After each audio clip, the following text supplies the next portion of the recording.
La préménopause et la ménopause ne sont pas une fin, c'est un commencement. Les symptômes que vous ressentez sont les messagers silencieux d'une transformation plus profonde.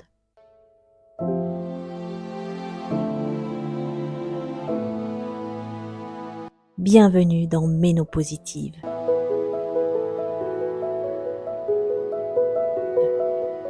Le podcast qui vous invite à écouter ce que le corps murmure quand l'âme appelle à renaître.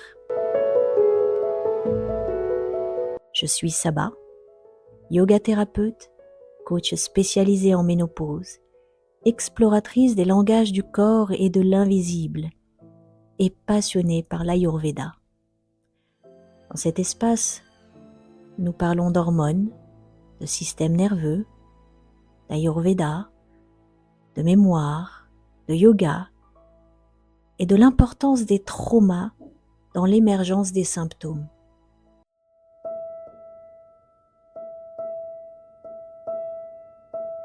Bonjour! Les 4 premiers épisodes de ce podcast ont été comme une entrée en matière, une ouverture, douce mais déterminée, vers une nouvelle manière d'écouter votre corps, vos symptômes, vos ressentis. Aujourd'hui, nous entrons dans le cœur du sujet.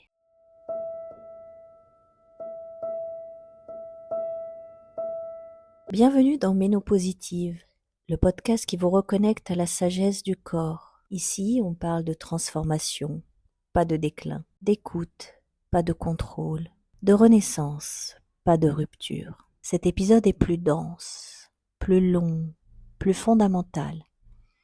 Il pose les bases d'une compréhension globale de la préménopause et de la ménopause, entre réalité hormonale et dynamique nerveuse profonde. Mais d'abord, prenez un moment pour vous. Respirez. Offrez-vous cet espace, car ce que vous allez entendre aujourd'hui peut transformer votre manière d'aborder cette période de vie. On vous a souvent parlé de la ménopause comme d'un problème d'hormones, baisse d'oestrogène, chute de la progestérone, déséquilibre du cortisol, ou encore dominance d'un axe hormonal sur un autre.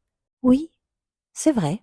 Des changements hormonaux profonds ont lieu pendant la préménopause et la ménopause. Et ces fluctuations entraînent des symptômes bien connus.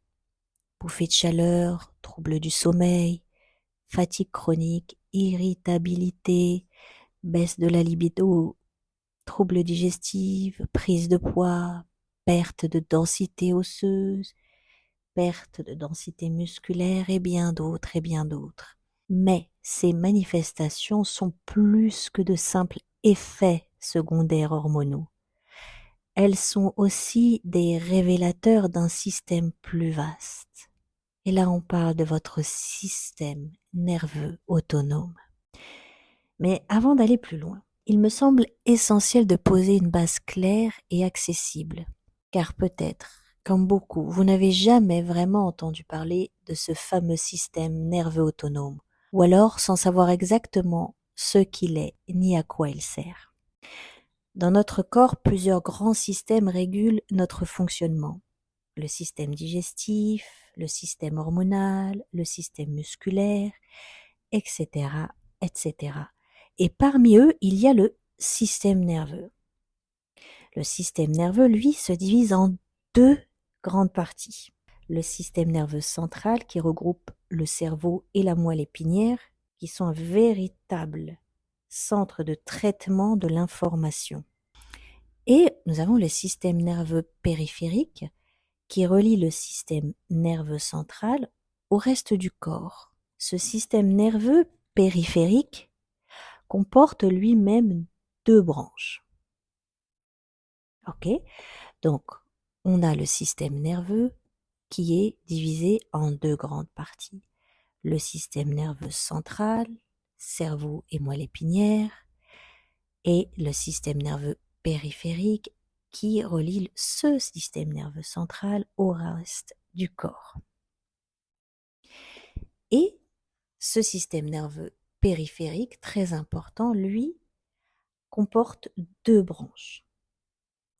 Le système nerveux somatique, qui est volontaire, c'est-à-dire que c'est vous qui décidez de bouger, de parler, de prendre le stylo, de prendre votre fourchette, de prendre votre cuillère, de vous moucher.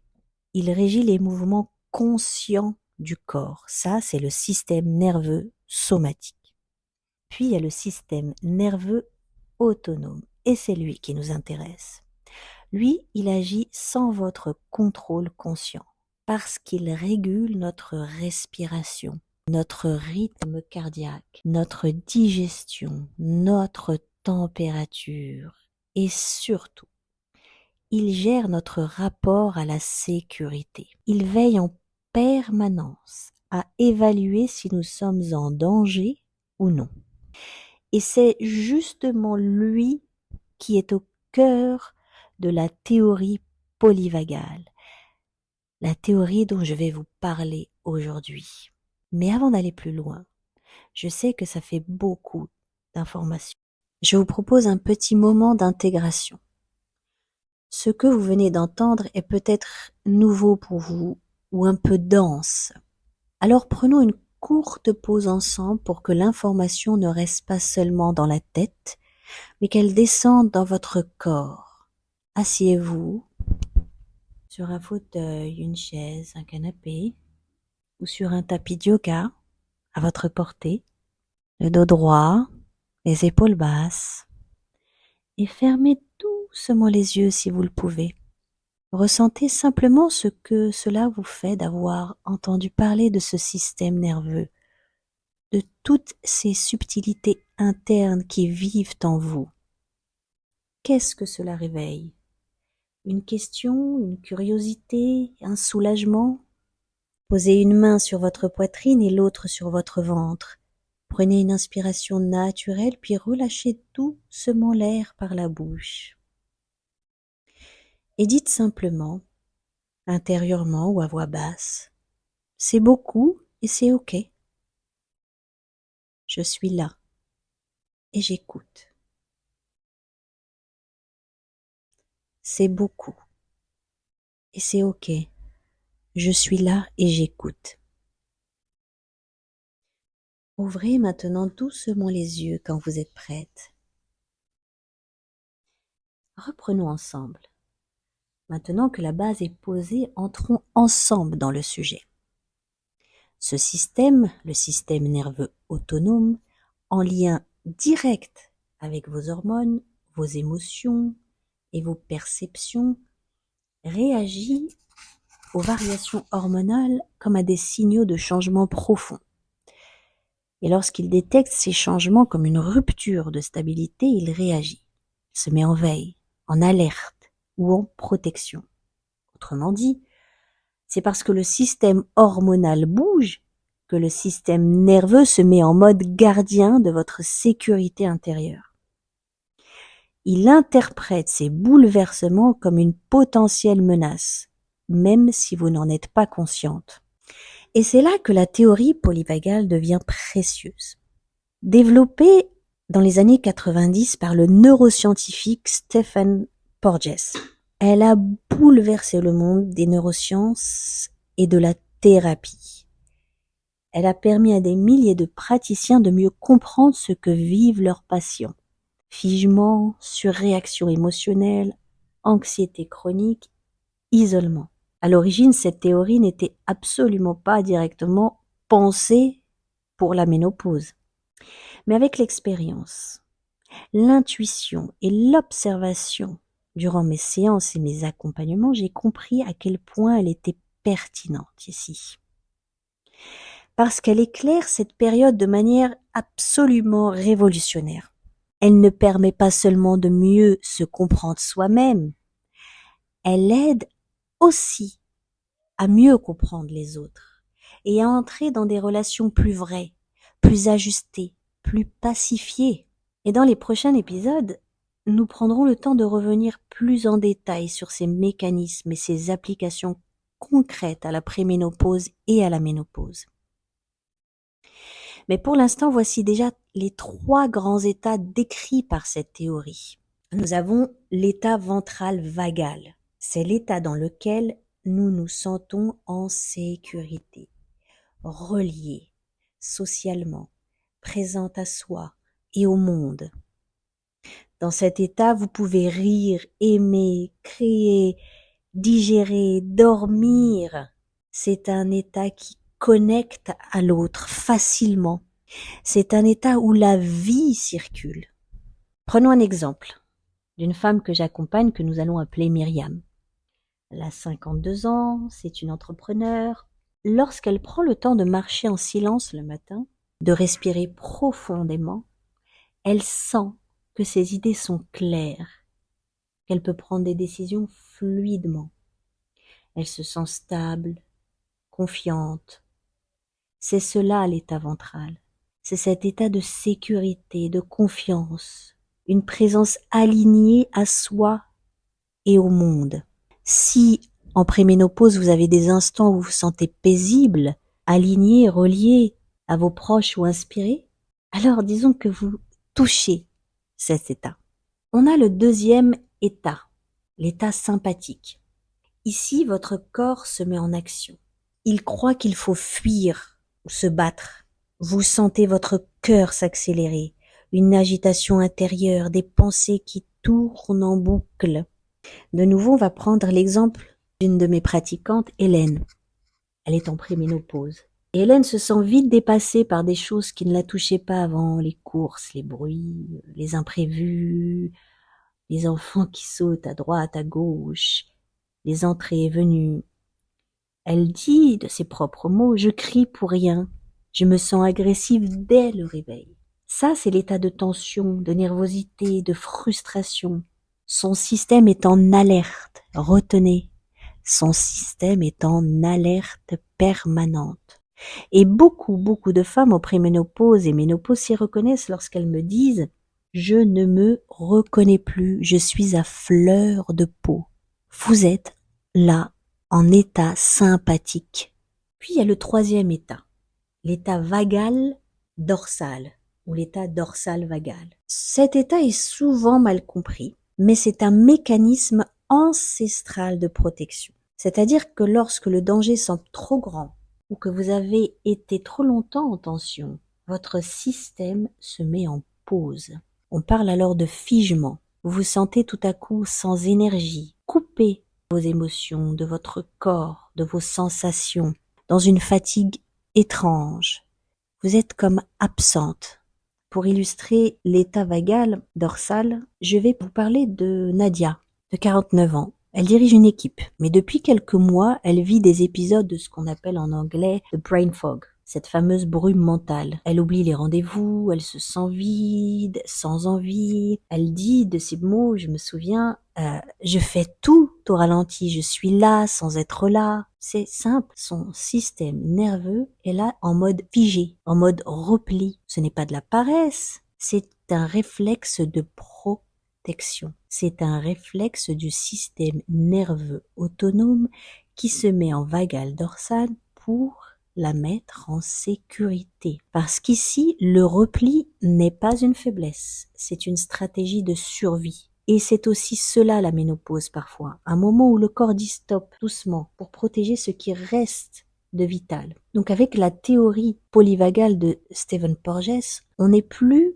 dans un mode de fonctionnement du système nerveux binaire, bien ou pas bien. On est dans un mode de système nerveux hiérarchique, avec le système vagal ventral, où on est cool, on est bien, on est sociable. Le système sympathique, fight or flight, la fuite ou la bagarre. Et là, on est en constant alerte. Et on a le dernier état, le vagal dorsal. Notre système nerveux nous met en surprotection. Ce qu'il faut retenir, ces états sont là pour vous protéger. Mais s'ils s'installent durablement, ils peuvent bloquer les processus naturels de régulation du système nerveux, naturels de régulation de votre corps. À la préménopause et à la ménopause, le corps devient plus réactif. Pourquoi ? Parce que les hormones qui régulaient jusqu'ici les réponses émotionnelles, comme l'œstrogène et la progestérone, bloquent moins les signaux de stress. Donc, on a le filtre qui tombe. Le système nerveux perçoit plus, ressent plus, réagit plus. Et ce n'est pas une erreur. c'est une opportunité pour revenir à soi, pour apprendre à s'écouter autrement, pour mettre en place une nouvelle forme de régulation, non plus uniquement hormonale, mais aussi nerveuse, émotionnelle, énergétique. C'est pourquoi je ne parle jamais de régulation hormonale sans parler du système nerveux autonome. Et je ne parle jamais de symptômes sans parler de sécurité intérieure. Les deux sont liés. Et ensemble, ils vous montrent le chemin d'un nouveau rapport à vous-même. Dans mes accompagnements, je commence toujours par cette étape, ramener le système nerveux à une base de sécurité, avant même de parler d'hormones, de plantes, de routines. Parce que si votre système est figé ou en hyperactivité, rien ne circule. Ni l'énergie, ni l'hormone, ni l'amour de soi. Et cela, je veux que vous puissiez le vivre aussi. Pour finir cet épisode, on va faire un exercice d'ancrage. Et l'exercice que nous allons faire ensemble est l'un des plus puissants que je propose et il nous offre des outils concrets. Il vous aide à retrouver l'état de sécurité en activant votre nerf vague ventral à travers l'imaginaire et la mémoire corporelle. Alors commençons. Assise ou allongée, fermez les yeux et laissez venir à vous une image, un lieu, un souvenir dans lequel vous êtes senti profondément bien, en sécurité paisible. Cela peut être un moment dans la nature, une pièce, une odeur, une musique, un lieu connu ou inventé. Prenez le temps de faire apparaître les détails, ce que vous voyez, ce que vous entendez, les couleurs, les textures même, les sons, la température, chaude, froide, la lumière, forte, douce, tamisée. Quand cette image devient claire, laissez votre corps ressentir ce que ce lieu déclenche en vous. Un relâchement, une chaleur, une ouverture peut-être. Inspirez dans cette sensation. Expirez et laissez-la s'installer plus en profondeur. Et répétez cette phrase intérieurement. Je peux revenir ici à tout moment. Ce lieu m'habite. De nouveau, inspirez dans cette sensation. Expirez doucement et profondément et laissez-la s'installer. Je peux revenir ici à tout moment. Ce lieu m'habite.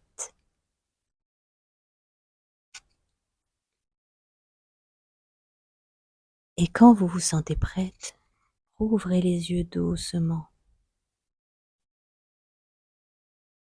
Et notez ce qui a changé, même subtilement, en vous, et savourez l'espace que cela ouvre. Merci pour votre écoute attentive.